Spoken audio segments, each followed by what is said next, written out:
Hello, happy Tuesday. Welcome back to another episode of The Practice. This show is an unrehearsed, unedited look into my digital art workflow. I'm Stuart. I'm a 3D artist, designer, illustrator, and your friend. And I'm excited, as always, to get into another episode this week. It's been a busy few weeks for me here. You may notice if you follow me on socials that I'm a little bit less active than I typically like to be.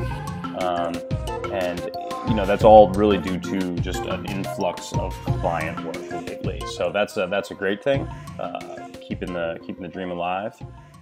Got to stay billable, all that good stuff. But obviously you have to balance your ability to put out personal work a little bit with the influx of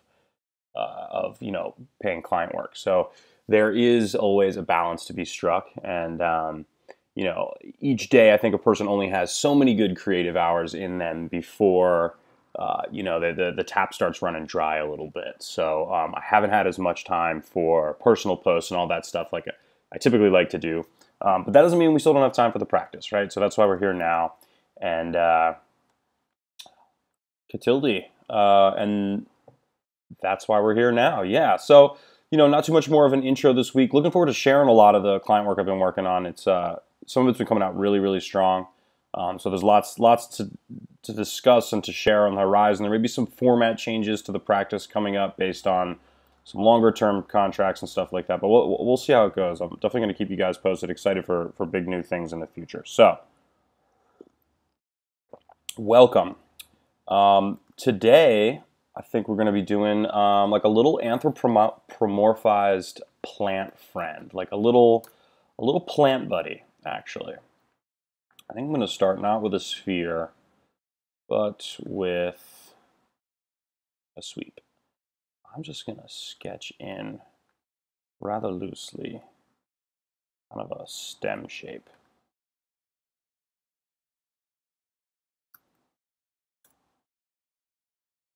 I'm purposely not using a straight spline. I wanted to draw it in by hand just to have a little bit of irregularity to it. For that bad boy in a sweep. With a circle. A circular spline. Then what I'm going to do is throw on some Philly caps. And then use the details tab to alter the width of this along its length. So if you open this details tab, you can affect with this little line the taper, the thickness.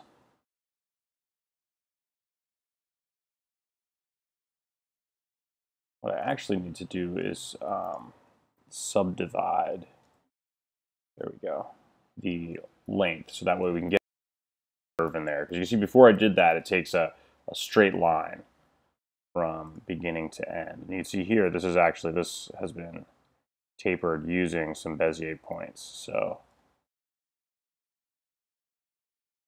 it's not exactly accurate, and we do want to add a little bit. So what I could do is actually go in here and actually subdivide, cut this spline up. But the easier thing to do is just under the options, if you go to intermittent points, you go to subdivided, you'd sort of control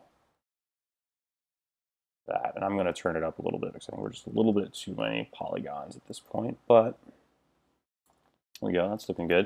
You can see now it's taken on that more natural taper.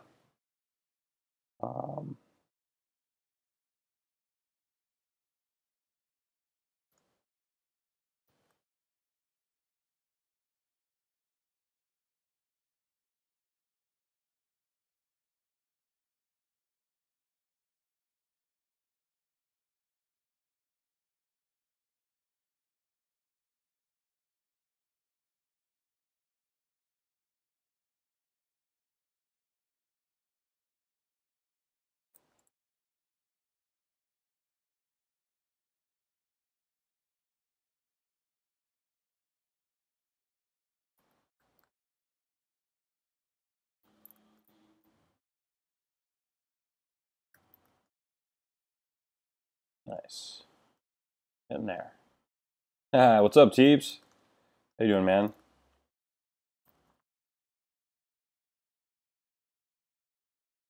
Thanks for stopping by and tuning in. I'm going to try and zero this out a bit.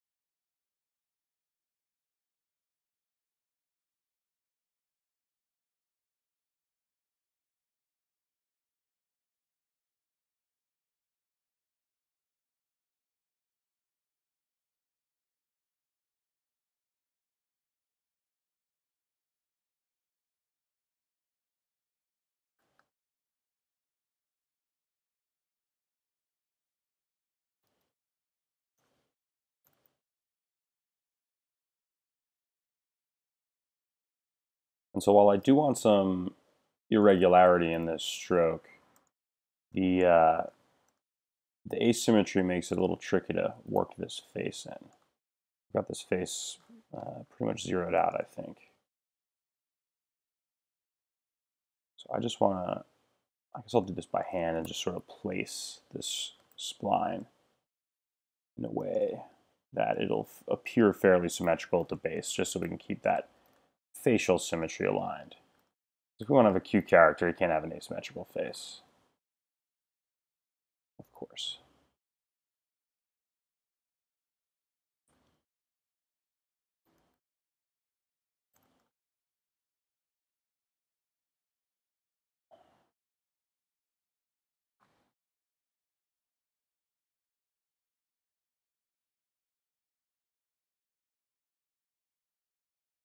Nice.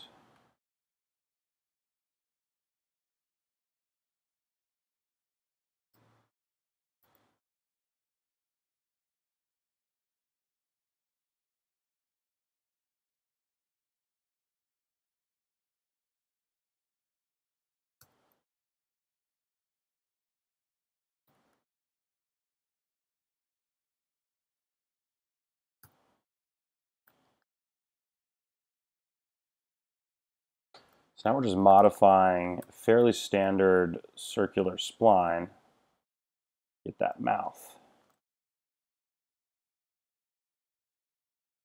Speaking of symmetry, I'm just holding down Shift as I'm making these transformations to incrementalize, is that a word?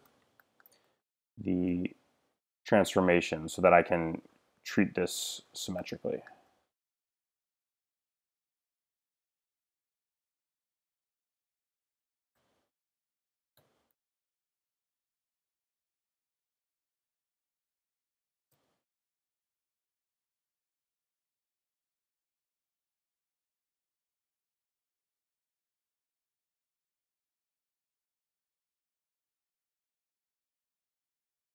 Hey Jamie, thanks man.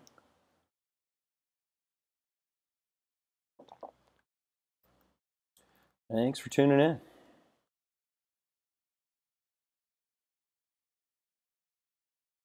Oops.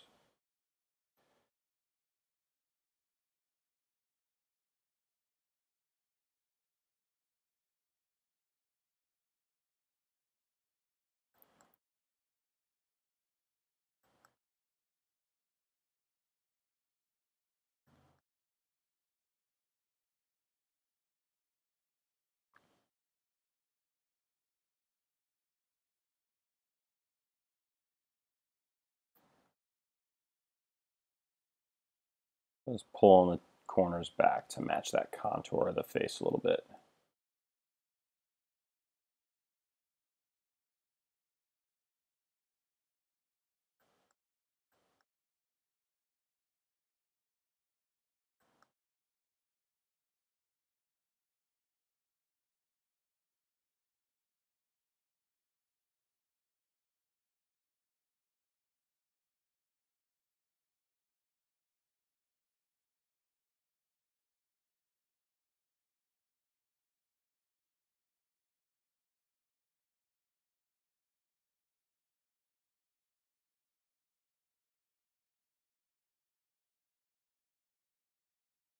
I want to round out the bottom of this guy a little bit more. That just by increasing the radius on there, and that's a lot nicer.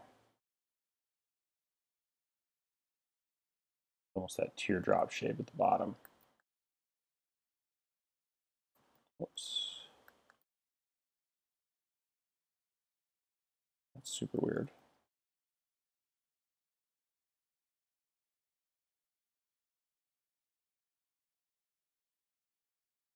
There we go.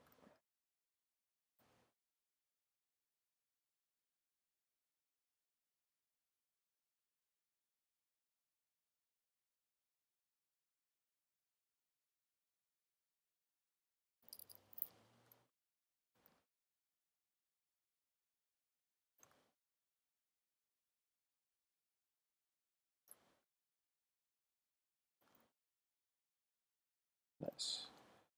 All right, so if this is like a little sprout, I think you should live inside a little pot. So let's make that. What I'll do is use something. I don't use it a ton actually, but it's very useful when I do. Is the lathe tool, lathe NURBS. So what I'm gonna do is just, oops, oh, that's weird. Just drew 2 random points, which isn't what I want. There we go.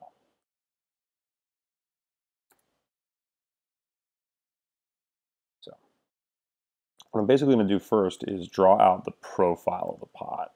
You know what, one more undo. What I should really do is do this in the frontal elevation mode. There we go. What I'll do is I'm going to draw the sort of the profile edge of the pot. This is probably a little too big at this point. Just going to rough it in. And you'll see immediately what a lathe tool does. It's going to take that and spin it around 360 degrees and create geometry out of it. So throw it in the lathe, and then you see we've all of a sudden got this potted plant shape. There's a couple modifications I want to make to it. We'll get there. Too big, obviously. Just shrink that down. Easy peasy. Make it a nice kind of shallow dish for this guy to be living in.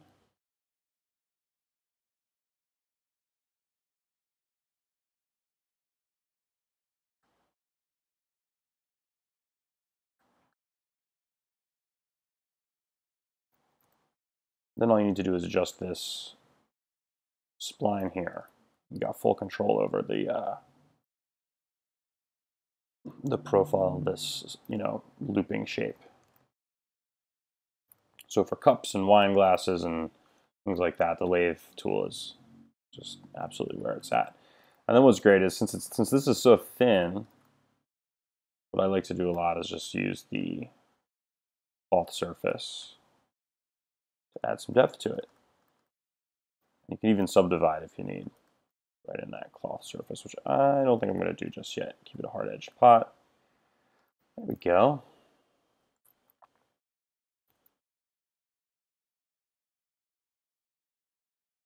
So to start, let's throw a little dirt in there.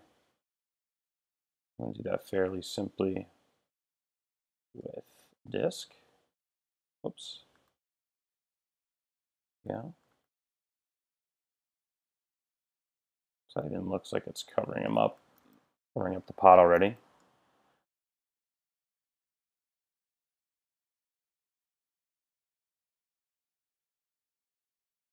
But I want to add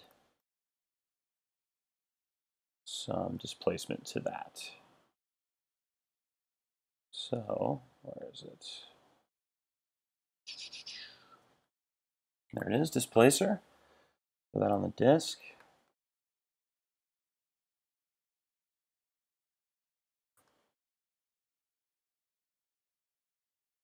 And it's starting to look a little bit like soil. Got some roughness at least.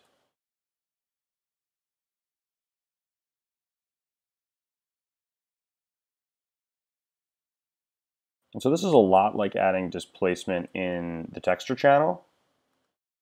but is a little bit easier to work with, and you can actually see the results immediately, which is pretty useful.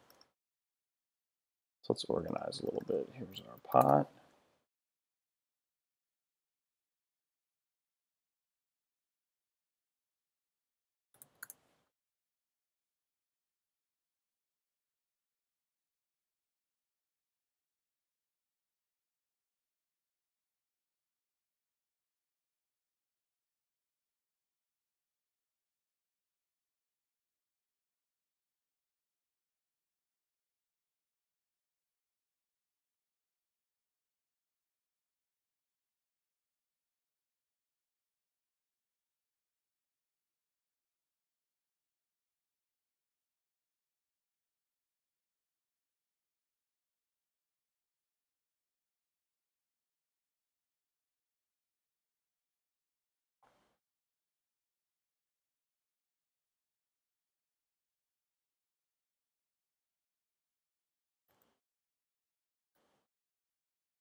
There we go. Just adjusting the proportions a bit. I wanted to get them a little thicker. The mouth needed to be a little bit smaller.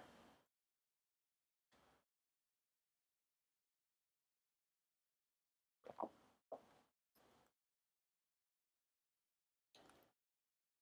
right, I'm going to throw some really quick textures on this guy. Get like a nice terracotta.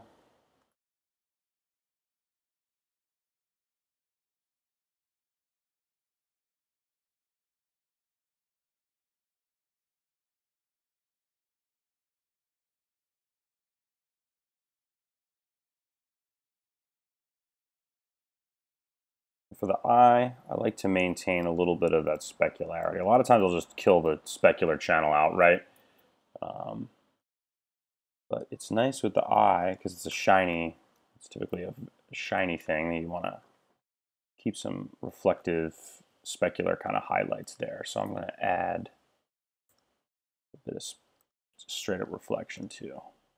Put a little blur on it. There we go. You can see immediately that even like brings a little life to the eyes.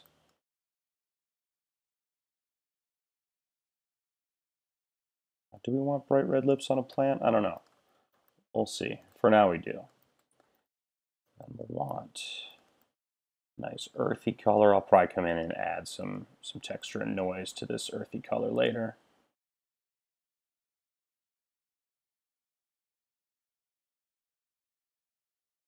Maybe a bit of bump to keep that dirt look going.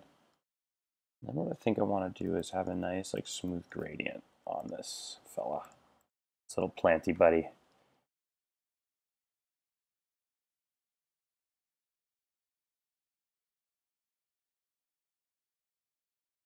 Should be fairly simple to achieve. I'm just going to throw a vertical gradient on the guy.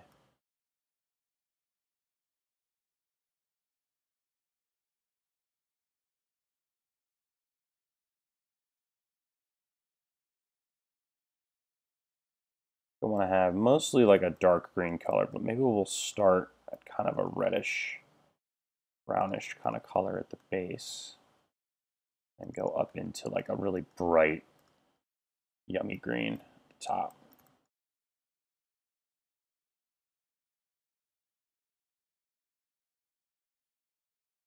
And then I want to place it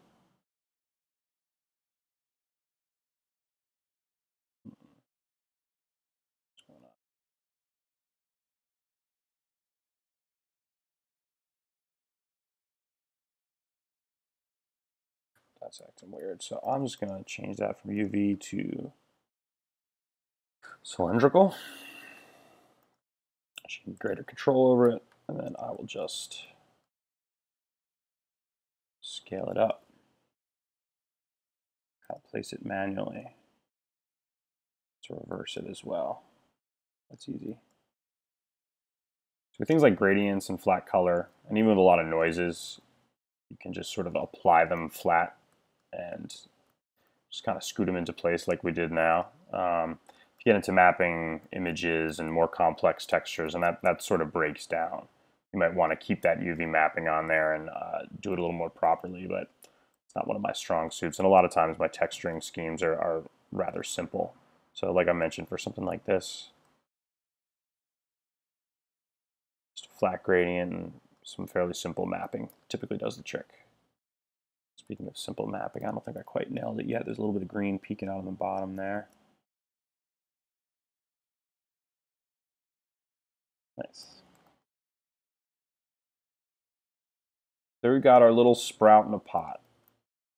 I definitely want to add some leaves. We got a lot more to do to this guy, and we've got some lighting and stuff to add, so let's keep pushing it. I actually think maybe the pot should be a little bigger. Make this guy look more like a sprout, kind of dwarf him a little bit. Let's see.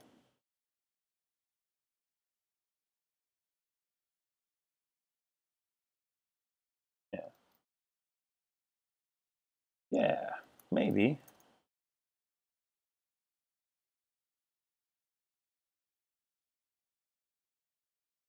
Thanks, Alex. Lots of people saying what's up and joining in from Periscope. Hello, everyone. Thanks for swinging by.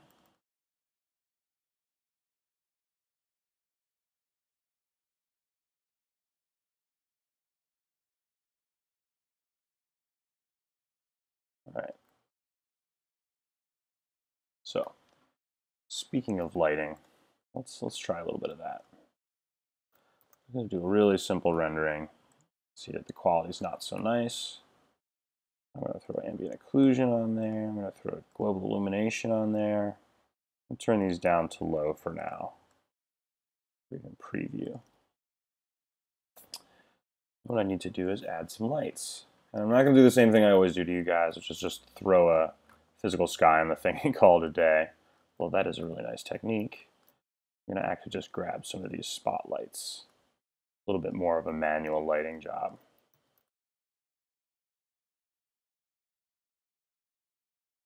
Let's plan a light job.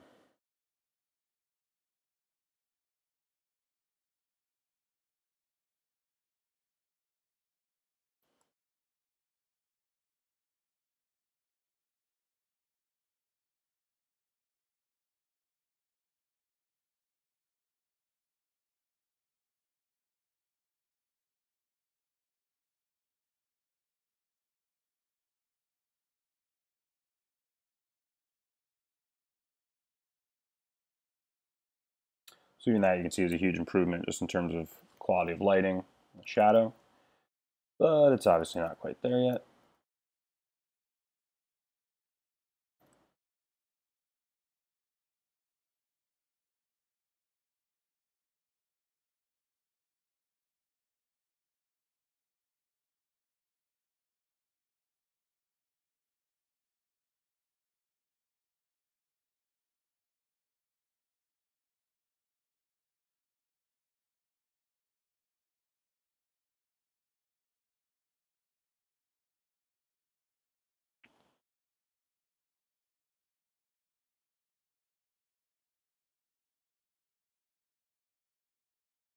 Oops.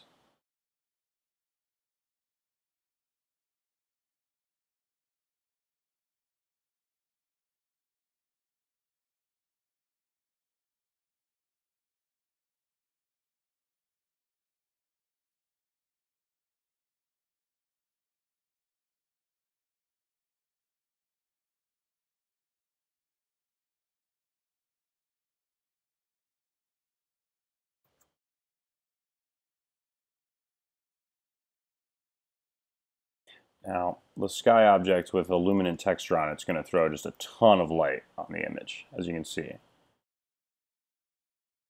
Almost too much. So I can just pull the luminance down a bit on here.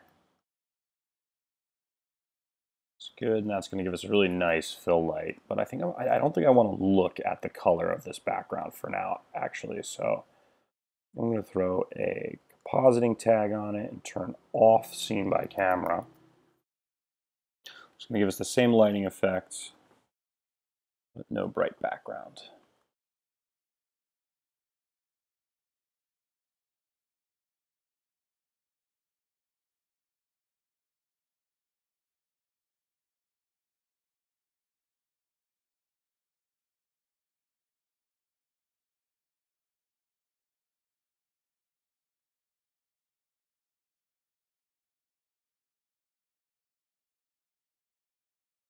Make a little bit stronger, harsher specular too for the eyes. Yeah, maybe that's too far, but it's gonna help.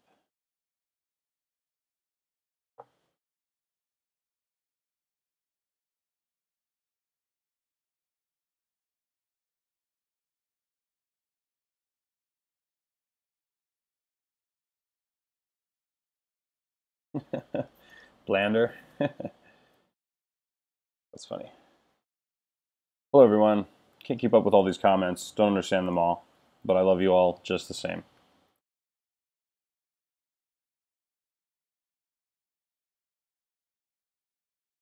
All right, so now's a good time to add a little texture to the dirt.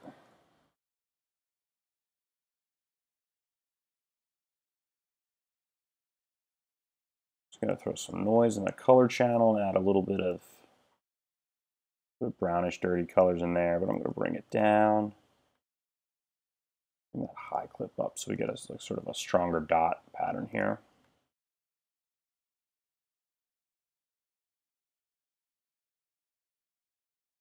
The scale is probably too big too. And I'm just going to drag that over to the bump channel, use that as a starting point, although I don't want to turn that black and white.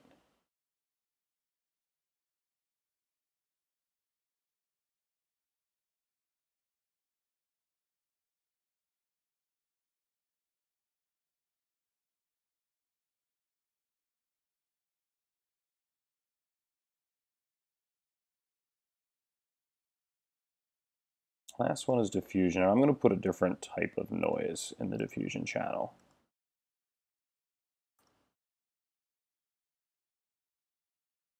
I'm not sure if that's the right one. Let's see. I think this could work, but it's too big. Down. See, I find that a lot of times if you're looking for sort of organic textures, mixing noises like this goes a long way. These are sort of overlapping, and each one sort of breaks the other one up a bit. Let's see what we got there. Oh, it's looking kind of like dirt. So I think the bump's a bit strong. I'm gonna throw a little blur on it, bring it down.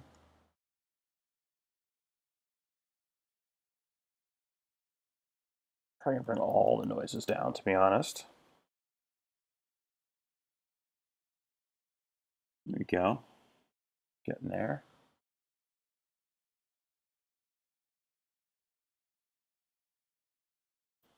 Turn that displacement up another hair. Yeah.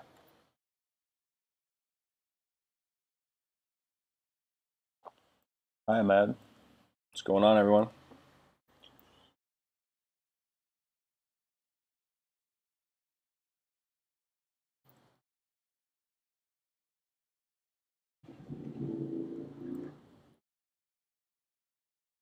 Cool.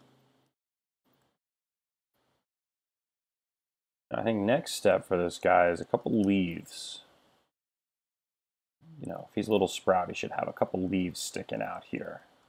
For something like that, since we got a lot going on in there, what I typically do is I'll just start a new scene real quick and then copy paste that guy over eventually. So what I'm going to use for these leaves is this Bezier NURB. And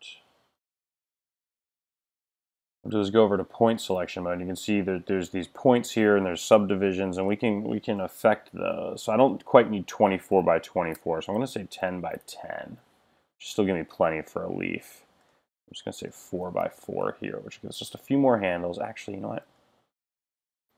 4 is fine for subdivisions up and down, but I think I want to keep an odd number for subdivisions left and right so I can have this central point to act as like the middle of the leaf, which is going to help, I do believe. Now what we can do is we can just grab these points, stretch them and scale them, and create a little leaf shape. What I'll probably do is use a cloth surface like before to put a little depth on them.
Looking pretty leafy.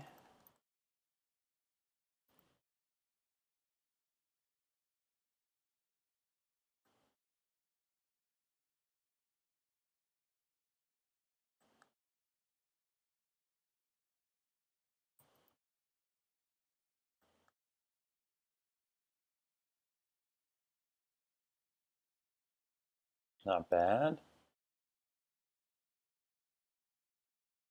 And what you can do is just go back to that cloth nerve, or cloth surface they call it now. Add a little bit of depth.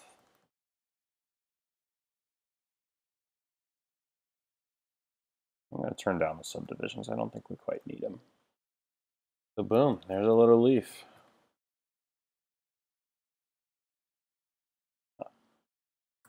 Weirdly off center. That's all right.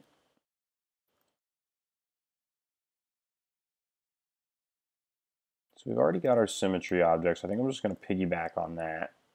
Throw this cloth nerve in there.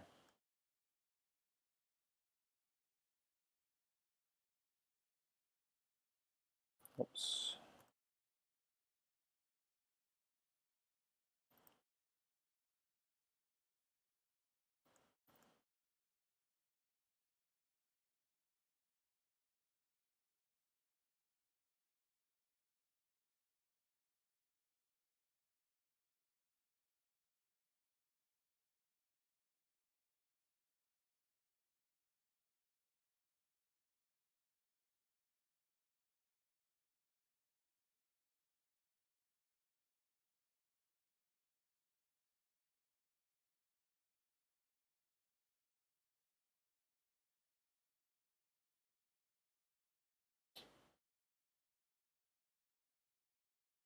Bye.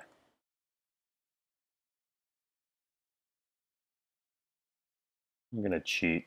I want to make this leaf color the same color as the top of that gradient.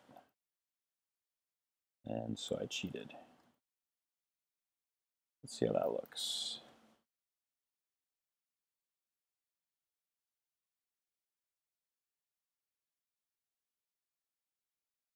Export man. Safara. Oh my god. What's going on? Hi, Jimmy James.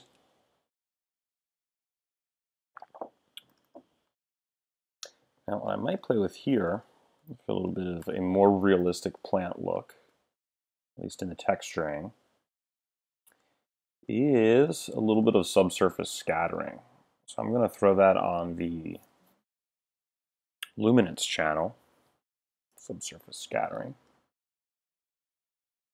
I'm going to select a greenish color. Turn it down a bit. And that'll allow the light rays to sort of penetrate the surface of the object, which is going to give it sort of a waxier, more realistic planty look, which is really the way plants are in real life. Wow, that made a big difference to the color of the gradient, didn't it? That allows the light to sort of penetrate into the object, which gives it a slightly more realistic look. Although I'm not sure that that's really happening so much here, so let's keep pushing it. Let's check it out on full blast.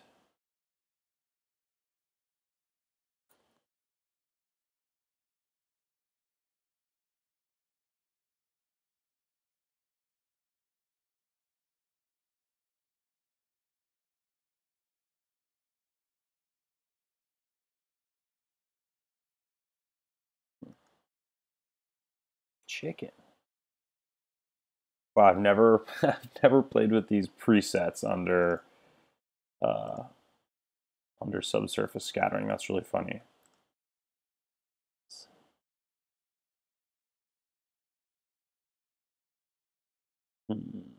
Potato, marble, cream, ketchup, skin.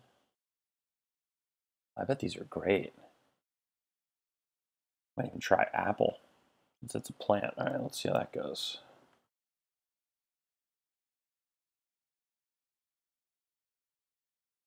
Not so bad.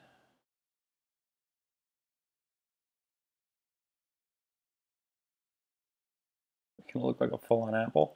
I doubt it.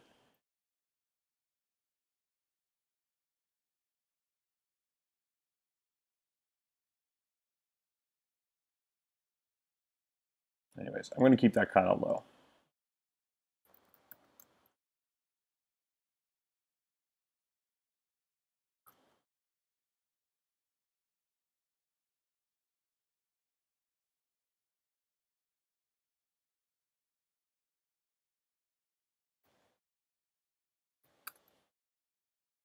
A little square format output since the sky is not very wide.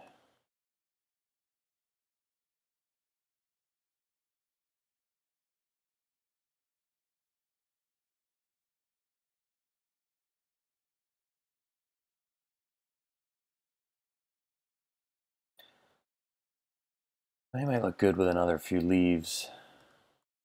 So let's copy this down, scale it.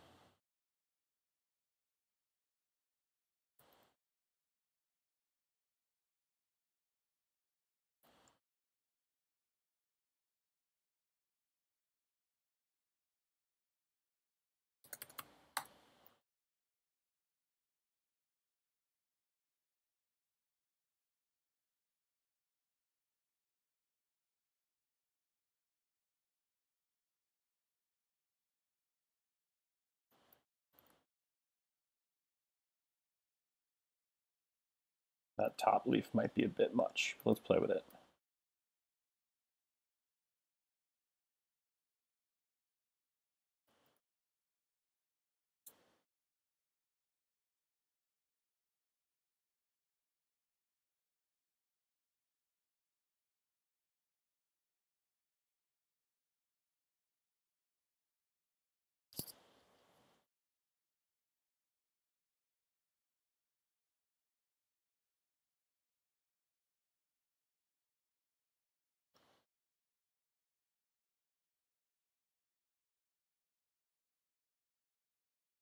Maybe I'll also add a few little roots around the base here, because plants typically do have some of that stuff going on.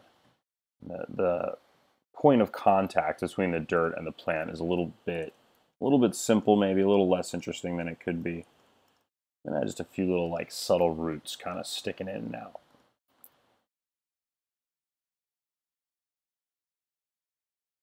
Just going to start with a simple arc.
cheating again.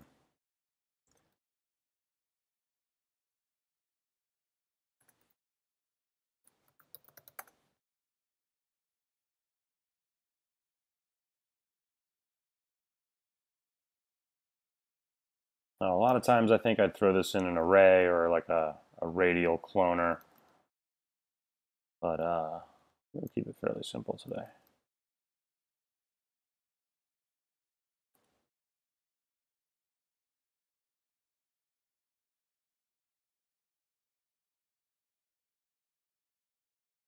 Since there's only a handful of them, and I think they'll look better if placed organically and a little bit roughly.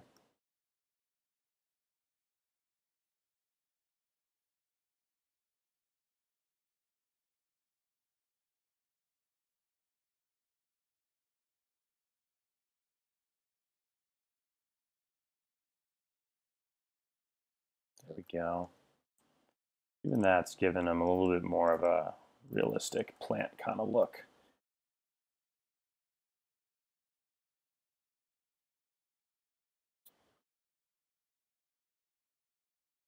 Details indeed.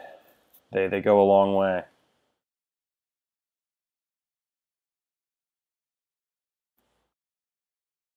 I'm wondering if we should keep those lips that red, or maybe those should go to a more plant-like color too. So let's try that. Let's make rendering a little bit faster and turn these up. Boom.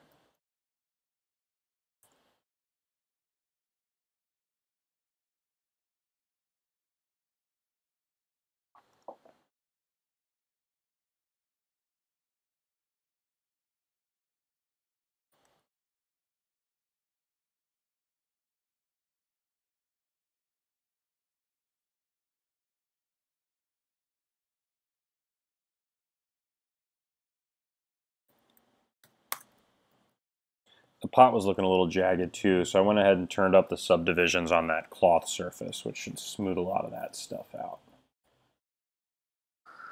Let's see what we got. Catilde. I don't know what that means.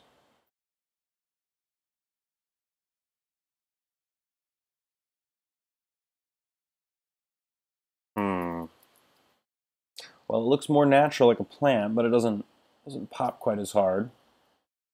I'm gonna say, we'll wait and see. Whoops.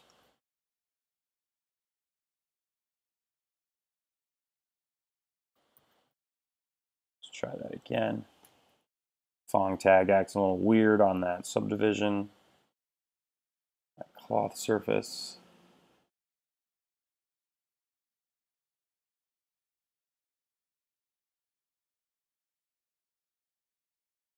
A little better.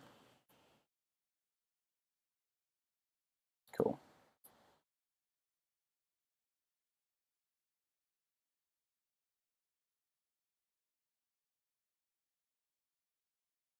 Yeah, a bit of diffusion, just a bit of noise to all of these plant pieces here. So I've selected them all at once.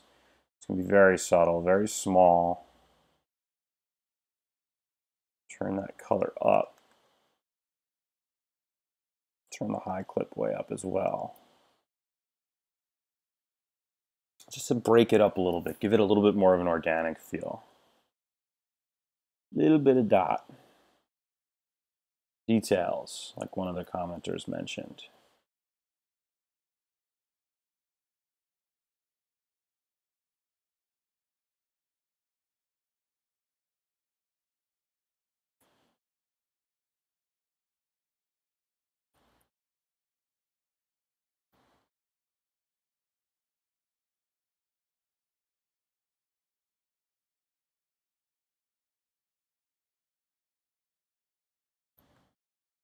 Also, turning the Fong angle up and putting a few more subdivisions on that dirt because I think it needs it. A little jagged. Smooth it out a bit. Okay, the pot's looking nice and smooth now. Might be tough to see on the stream, so I'll zoom way in. But you can see a little bit of noise added in there. I like it. It adds a little, realistic's the wrong word, but it adds a little bit of something to it, a little bit of detail. I might turn the diffusion down even on the roots and the lips.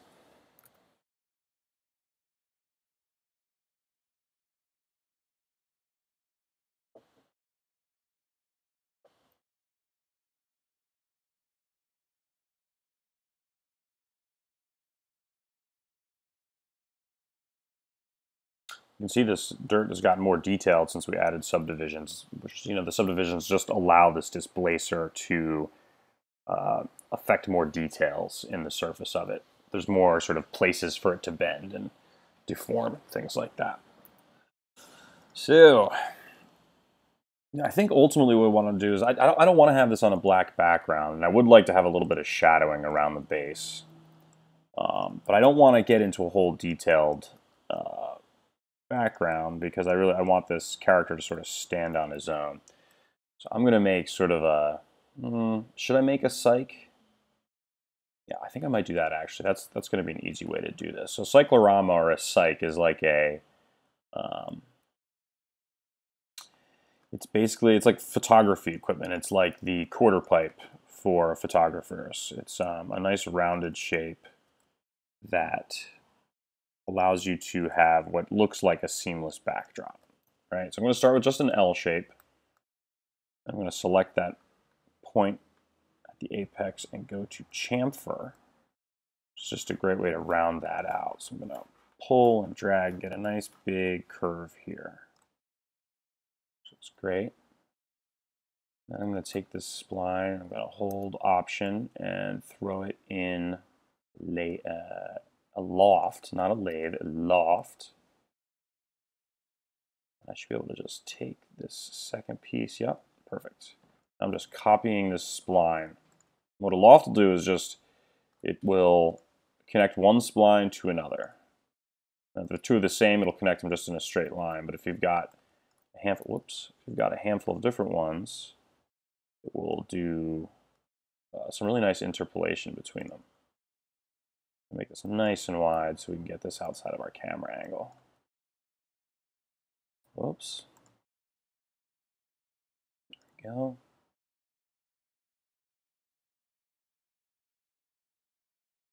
Still not quite out of the camera. I'm going to adjust the camera just a hair.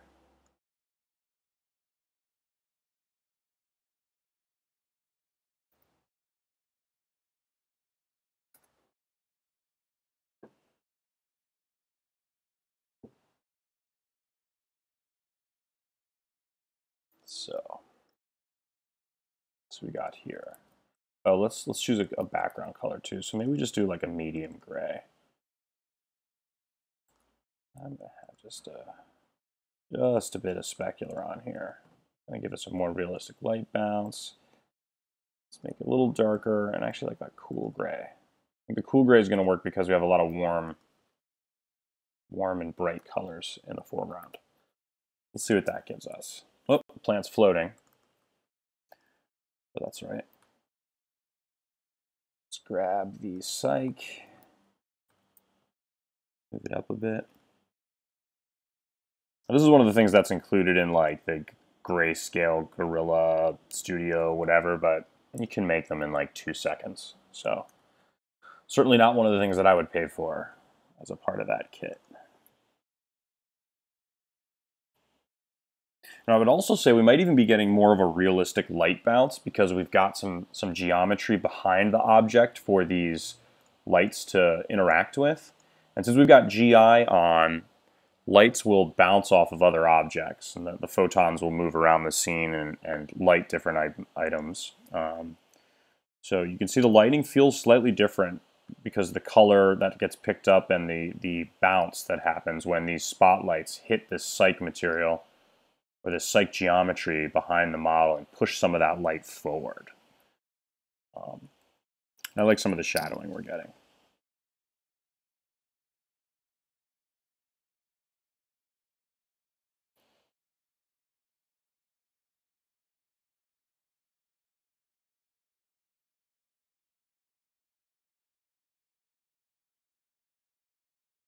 Not bad.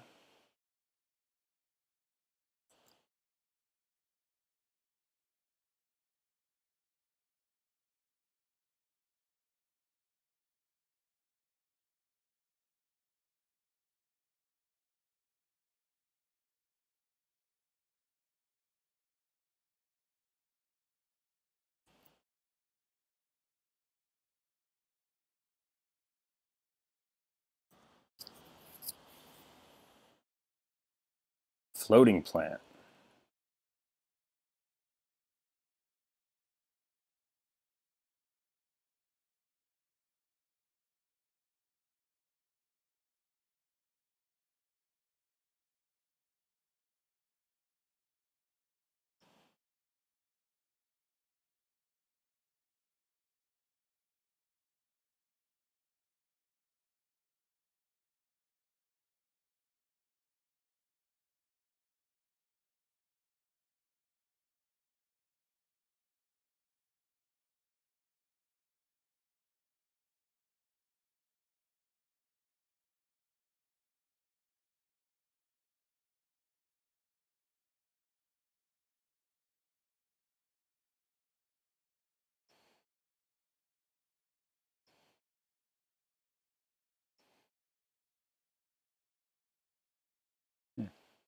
A little bit of weirdness happening on the edge of that mouth there.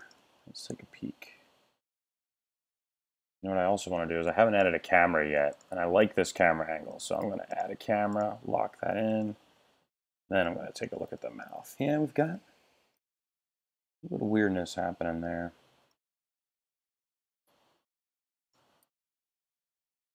I'm going to turn up the fong.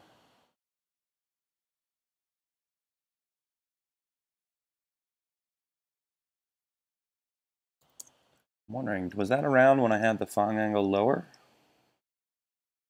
You can't tell.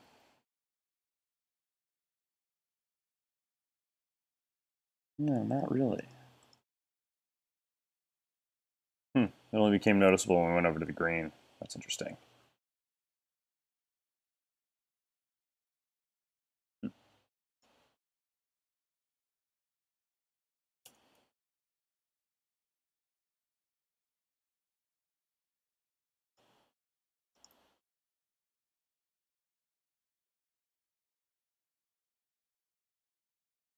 Oh, you know what it is? There is an ever so subtle gradient in here. Ha! That's what it is. That's what I get for cheating. Ha! There we go. That's better. Cheater!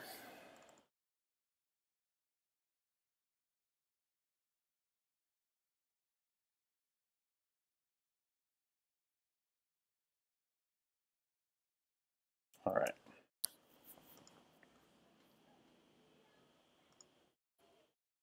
Catilde. Anastasia. Tim. Hello, everyone. Can't keep up with all the comments. Neem to deal. Don't know what that means. Hopefully I'm not swearing in a foreign language. Although I'm almost positive I am at this point.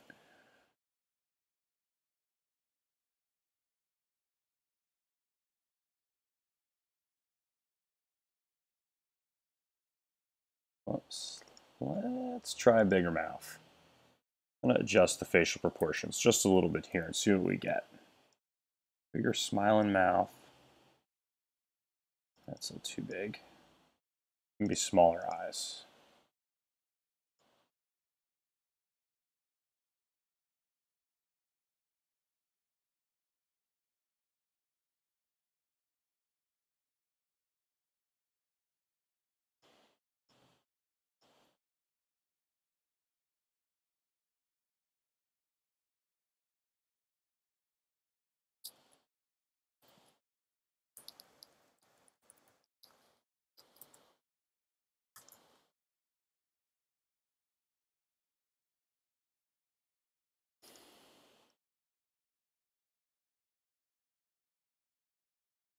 Maybe not as cute this way.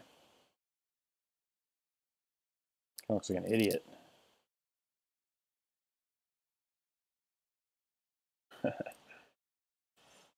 think we probably want to split the difference. Somewhere in between the two.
So removing that top leaf allows us to get the plant a little larger in the composition, which may be a positive thing. And I kind of like this 4-piece version better. I'll let this rendering finish up. Actually, no, I'm not. I don't want that rendering. I want this one.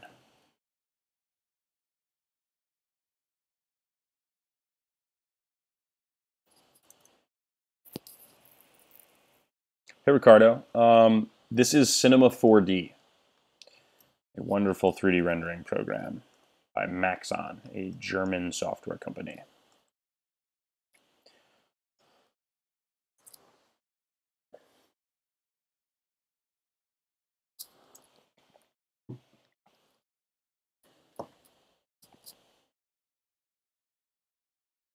Nice indeed. Thanks for tuning in, Ricardo.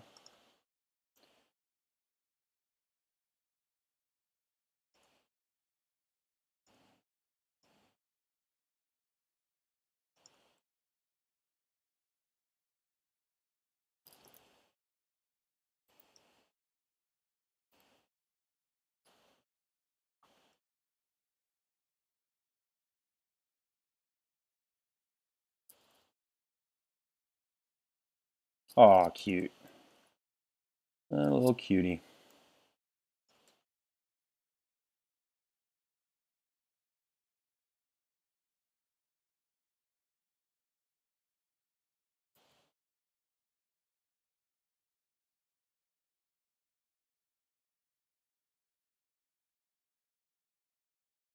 I want to adjust the way one of these shadows is falling. So I'm going to alter the angle of the camera just a bit. That's, I think, an important thing to consider that maybe some 3D artists don't think about a ton, is that the shadows can have a huge influence on the composition at large. So just tweaking the placement of a camera here and there, or of a light here and there, really change the look of a piece. I just looked out my window. It looks like a delivery guy's here. Hopefully it doesn't ring my bell. Hopefully it's for one of my neighbors.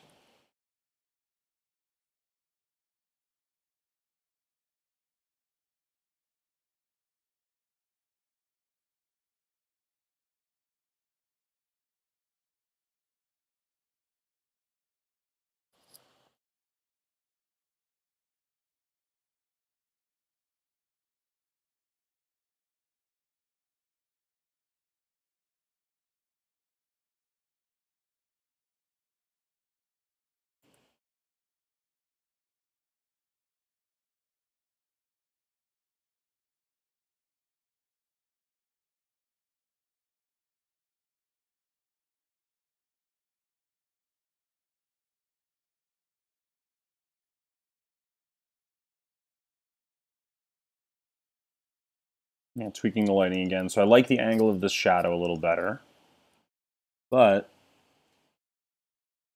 I don't like how we're losing some of the highlights around here. So I like this angle better, but we're losing some of the highlights here. Part of a way to combat that, I think, is to just go a little bit brighter color there.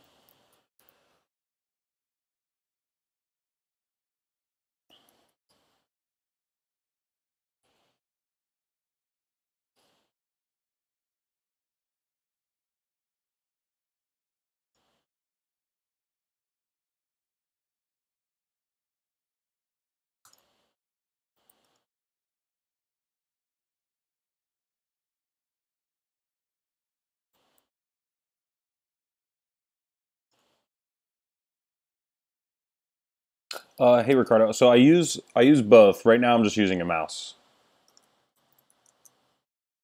I think that the pen tablets are really useful for retouching and for digital painting and things like that. But at least for me, when I'm in either a program to set type or a 3D program, typically a mouse is a bit easier for me to use.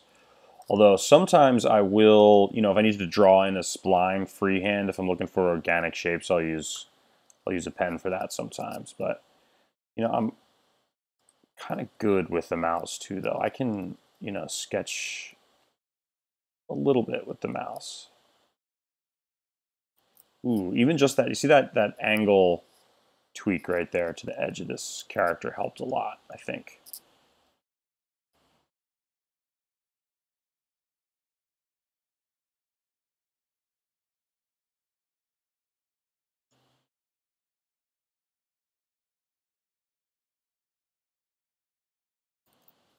Bring that specular down just a bit, because these are maybe a hair bright.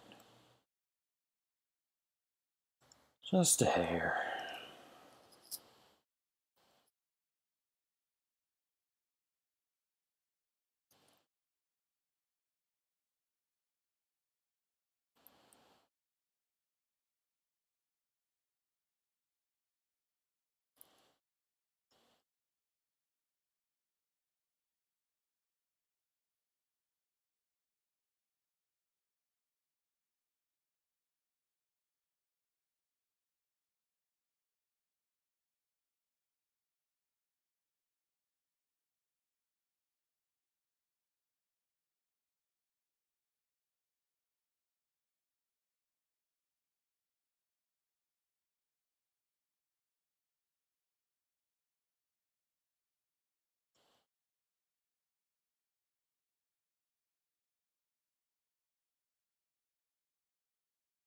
Going a little bit darker on some of these bright greens. See what that does for us.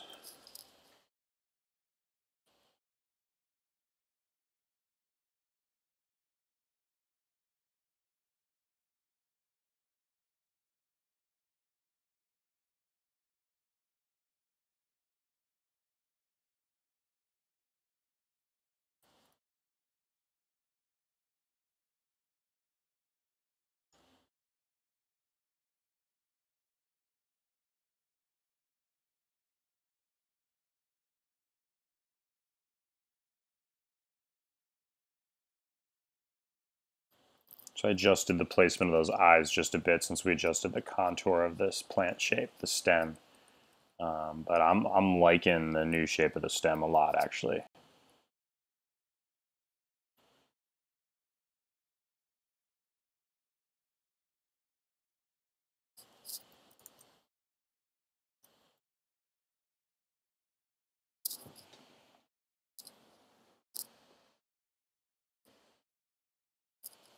Almost there, you guys.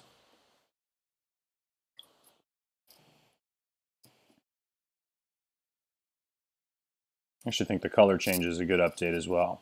It's a little bit less electric and neon, sort of, which I think works. And just a hair of gradation to the leaves as well.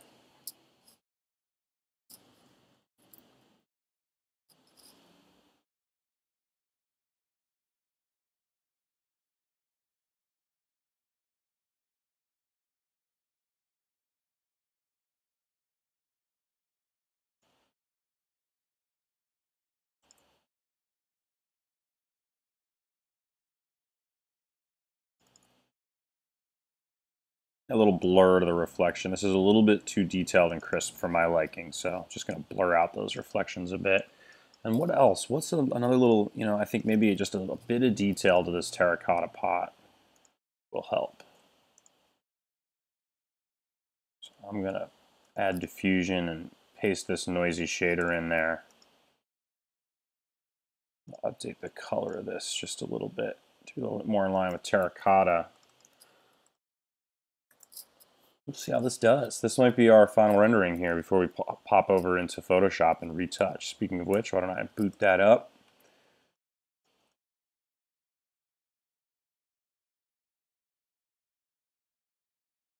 You can see the reflection's a little bit blurrier. Maybe everything's blurry when I zoom in too far, but get the idea. It's a little bit softer. Weirdly, now that secondary light is showing up after I turn the specular down. Which is a little bit surprising.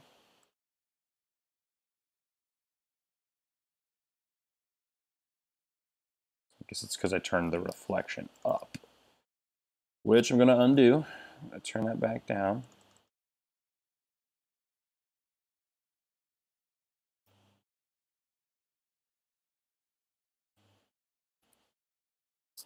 And it's a good chance to test this because I think the noise on the terracotta is a little bit too strong. So I'm going to make scale a little smaller, color a little lighter. There you have it.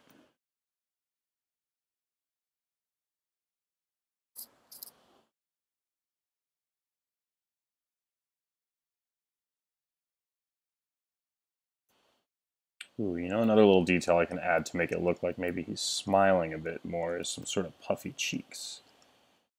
If I went like this.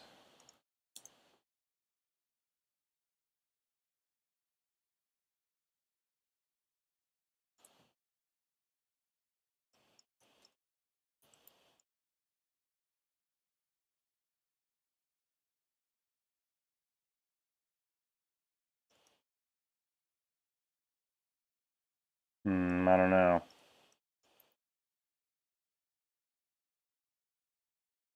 Hinting at some cheekbones here.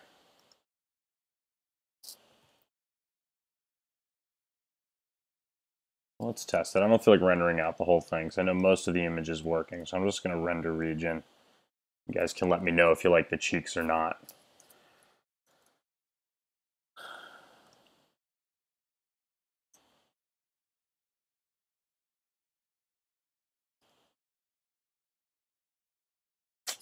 They're cool, but I'm going to lose them. Nope.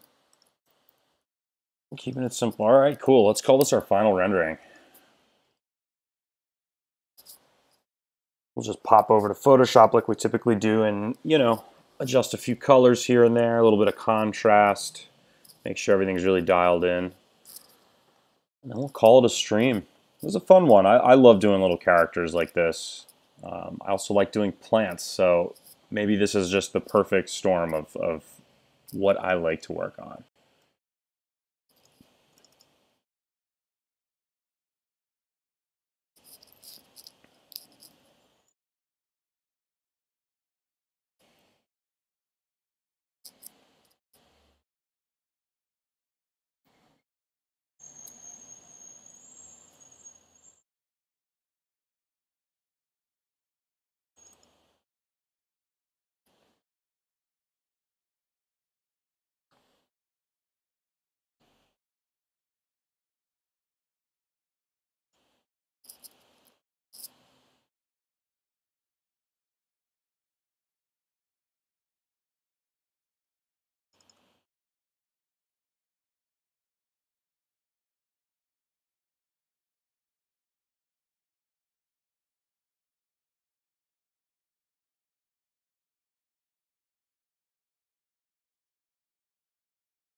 And that little highlight is still in there. Whoops. But that's super easy to take out in Photoshop, which is what I think I'm going to do. Awesome. He's also slightly off center. I'm noticing this left side is too much, but that's another super easy thing to crop in Photoshop.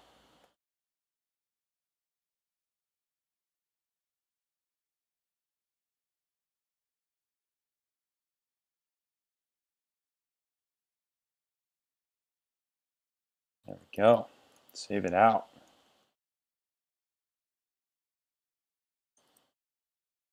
Cool. Like I mentioned, let's crop that in just a little bit. Better. Get you guys centered up. Also want to look at taking this little reflection out. So just created a new layer. Since it's so basic, I'm just going to eyedrop it out. Oops. Whoops. And just paint it out. Rather simple.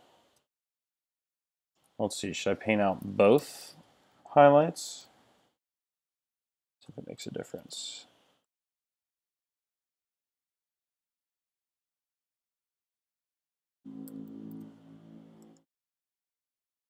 Yeah, I think that's how I want it. Cool.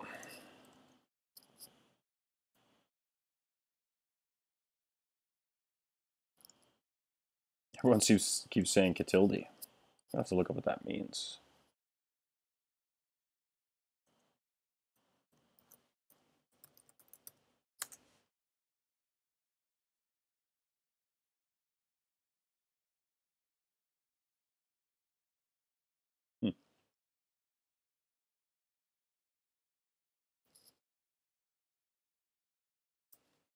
Oh, it's Turkish. Still don't know what it means. To join? To combine? Oh, I get it. To join. That just means that Turkish people are joining the stream. They're probably not even talking to me. I feel daft. Cool, so let's get into these levels a bit. Push that contrast up a hair.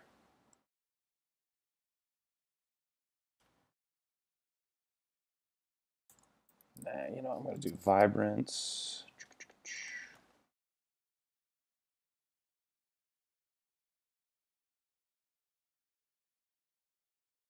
Push that saturation up a little bit. What I might also do, this can be nice, is sharpen this boy up a little bit.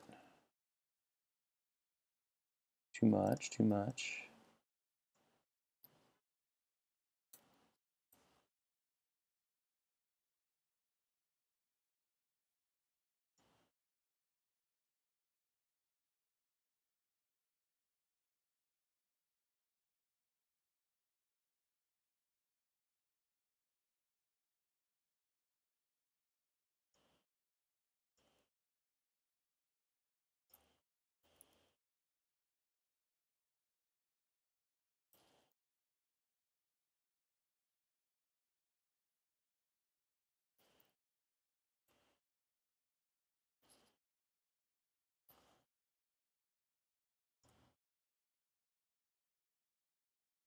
Oops.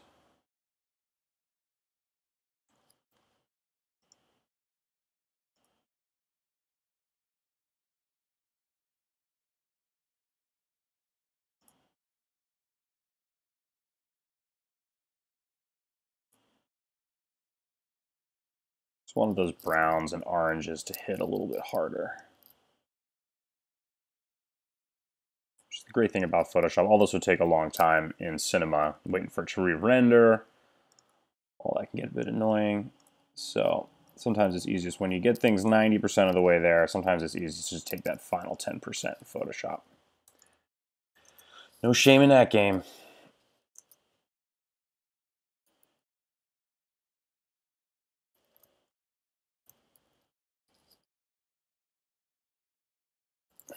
Now, one last thing I might try and do.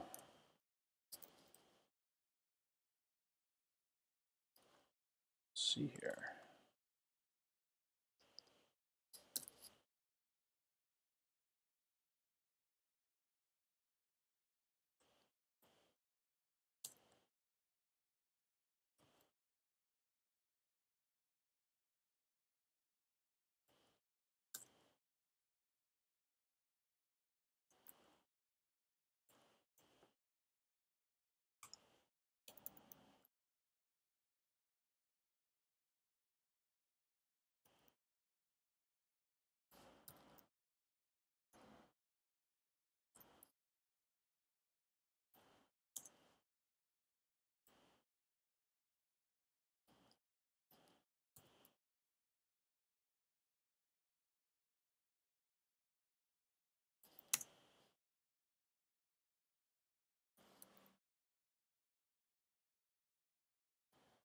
All right.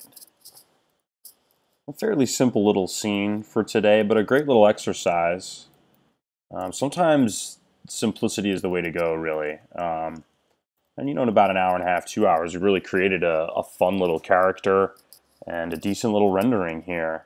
Pretty satisfied with how it came out. These four little roots, I think, add a ton in terms of character. They also make it feel like there's sort of legs sticking out and reaching into the dirt.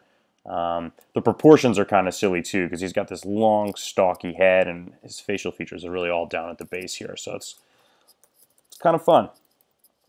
I mean, you could riff on this idea and create a whole series of little plant friends, and different types of leaves and seeds and trees and all kinds of stuff. But for this show, we keep it under 2 hours, and it's really about creating exercises and things to keep us in practice and keep our creative game sharp, and keep us inspired and hungry and making stuff, because really it's all about mileage. It's all about experience. That's how people get better, in my opinion. So anyway, it's been a blast, as is every week. I really love coming to the table each week and sharing something hopefully new, hopefully insightful with you guys. So a pleasure as always. So thank you very much for stopping by. If you found this useful, if you think a friend would like it, feel free to share. Please hit like and subscribe. If you want to keep up with my work and what's going on, follow me on Instagram. That's at DLGNCE. You can keep in touch with all my work there. And until next week, we'll see you at 9 Pacific, 12 Eastern next Tuesday. This is Stuart saying goodbye. Thanks, y'all. Later.